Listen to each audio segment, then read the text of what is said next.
There's a lot more to surfing than just winning.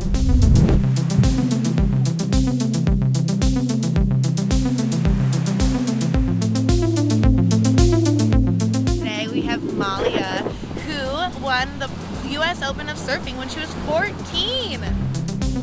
I feel like the ocean really allows me to be in the moment. Can you tell me a little bit about the first time you kind of were exposed to surfing?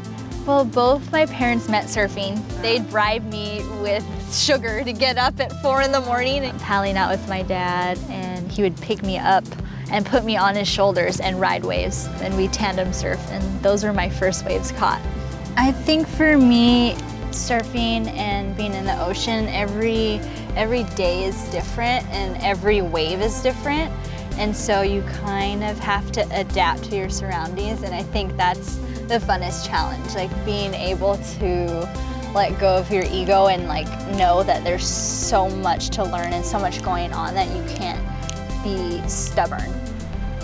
What's your pre-game ritual?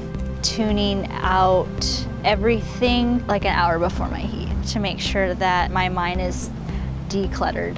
Surfing's so mental because it's really silent around you in the ocean. When you're in the ocean, you need to have the best instincts because things can change in a second.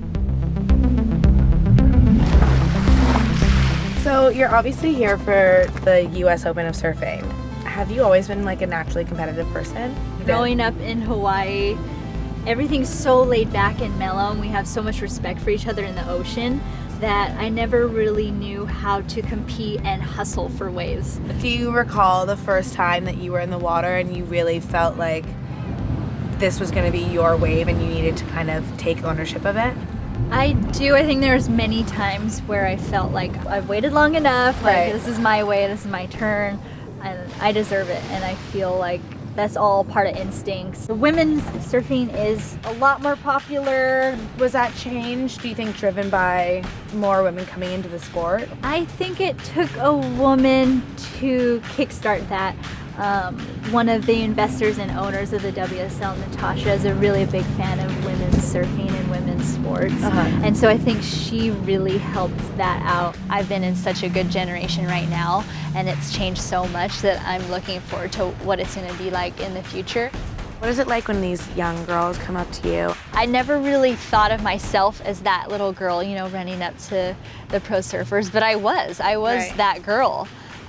There was just not as many of us, but now there's tons of little girls on the beach. So is there any sort of like camaraderie within the women of surfing? I definitely think their camaraderie has grown to be a lot better and a lot easier. We need an ego. Ego is healthy, but sometimes you have to let go of the ego. The other girls have their strong points. They're unique in their own way, and they did something right to deserve to be on tour.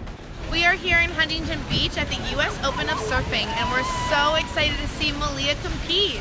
In your heat, like you ended up competing against a girl who you travel with all the time, which must have been a little difficult. It's very difficult. The one thing that helped me out when I lost last week to her was that I have so much respect for her, and I really admire her style and her surfing technique and the way she reads waves. So I think that helps when you lose or win.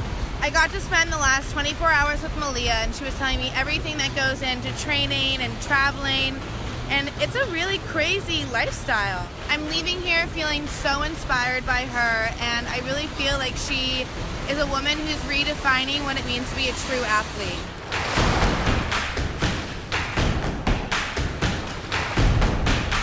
I feel like surfing is definitely one of those things where you're so in the moment, you know? That's kind of what I loved about boxing. You're just paying attention to what's like in front of you. Exactly. Like you have to be focused on exactly what's going on right then and there. Otherwise, A, you'll get hit in the face, or B, you'll fall off the board and get hit in the face by a wave, you know? Exactly. So